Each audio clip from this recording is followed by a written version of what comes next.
Behind the glamour of victory and the polished image of the MotoGP world, there are cold, calculated decisions that rarely reach the public eye. And this time, a big name has become a casualty of a much larger game.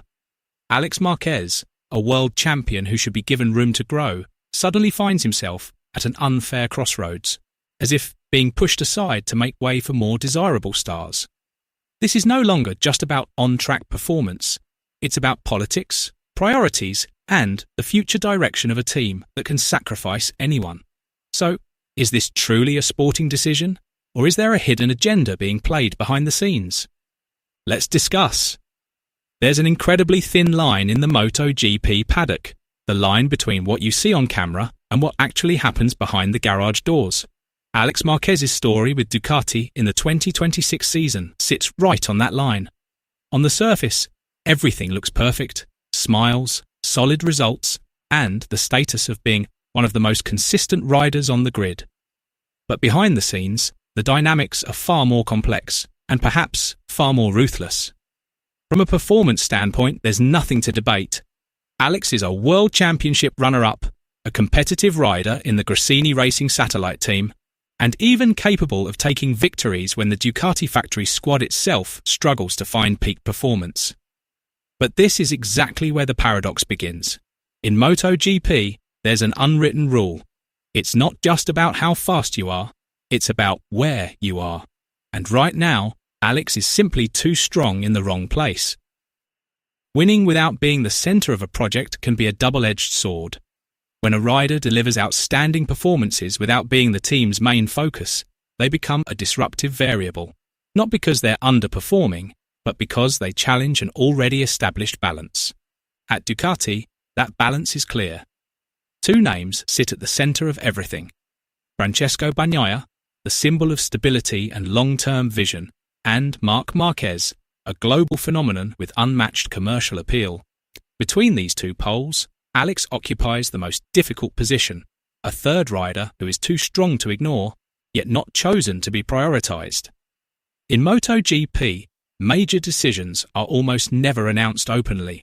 Instead, they appear through subtle signs that may seem insignificant at first glance, but actually signal much larger shifts, upgrades that arrive slightly later than expected, test opportunities that suddenly disappear, and key meetings that quietly move forward without certain individuals. None of these are coincidences. Add to that feedback that is no longer fully heard or prioritised, and a distance begins to form, one that initially feels almost invisible. At the early stage, everything seems trivial, easy to dismiss. But over time, the accumulation of these small details begins to form a clear pattern. That distance slowly widens, reshaping roles, positions, and trust within the team.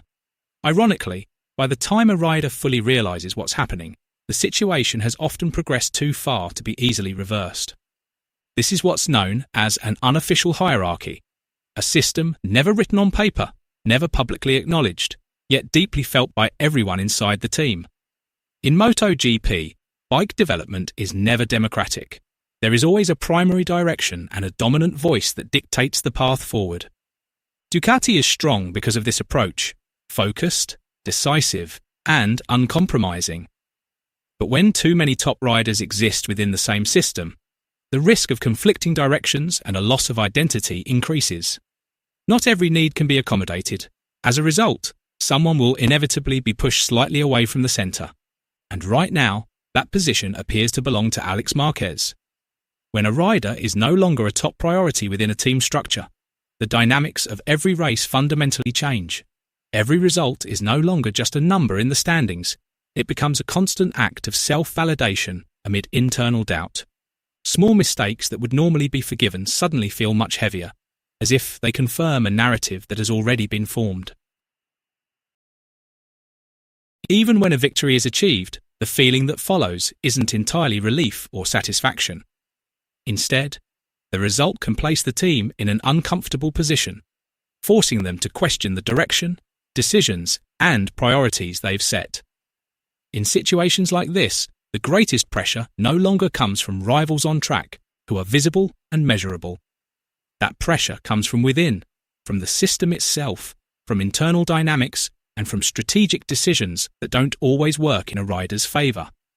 This is where a rider is truly tested, not just in terms of speed or technical ability, but in their capacity to endure and continue performing at the highest level while facing something invisible, yet undeniably real. Rumours surrounding interest from KTM Factory Racing for the 2027 project are growing stronger, and this situation is gradually placing Alex Márquez at a complex career crossroads. This is no longer just about switching teams. It's about choosing a future path, remaining part of a proven dominant system, or taking a major risk by becoming the foundation of a project still under development. The dilemma becomes even more complex when compared directly. At Ducati Lenovo team, he has access to the best bike on the grid, a stable environment, and more immediate guarantees of results. On the other hand, at KTM, he has the potential to become the centre of the entire development process, a role that offers significant influence over the bike's technical direction while strengthening his identity as the lead rider in a long-term project.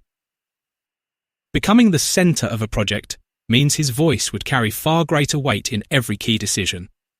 The bike could be developed with a more personalised approach, tailored to his riding style rather than strictly following an established team philosophy. However, those advantages come with serious consequences. The full weight of responsibility would rest on his shoulders, and every result, success or failure, would directly reflect the central role he holds. In the modern MotoGP era, on-track performance is no longer the only benchmark. A rider's value is also measured by the commercial appeal they bring to a team. Figures like Marc Márquez are not just world champions, but global magnets capable of attracting sponsors, media attention, and fan bases across continents. Meanwhile, Francesco Bagnaia holds a strategic position as Italy's national icon, highly relevant to Ducati's identity and core market. Alex Márquez, on the other hand, is known for his solid technical strength and consistency, but lacks the same level of commercial pull as those two major names. In the context of multi-million euro investments, this reality becomes a crucial factor, sometimes even more decisive than race results themselves. This is where the most sensitive question emerges, one that is rarely discussed openly. Is Alex truly choosing to leave on his own terms, or is he being gradually guided out through more subtle mechanisms? In MotoGP, a team as powerful as Ducati Lenovo team doesn't always need to take extreme measures like direct dismissal. A more effective approach is often gradual, reducing a rider's role, slowing the flow of technical support, or quietly shifting priorities over time. What starts as a nearly invisible gap can eventually grow into a divide that's impossible to bridge. This kind of strategy doesn't create open conflict or public drama, yet still achieves its intended outcome: subtle, clean, and, in many cases, highly effective. So what do you think? Has Alex Márquez truly chosen his own path, or is Ducati quietly pushing him aside? Is this purely a technical decision, a political move, or part of a bigger long-term strategy? Drop your thoughts below,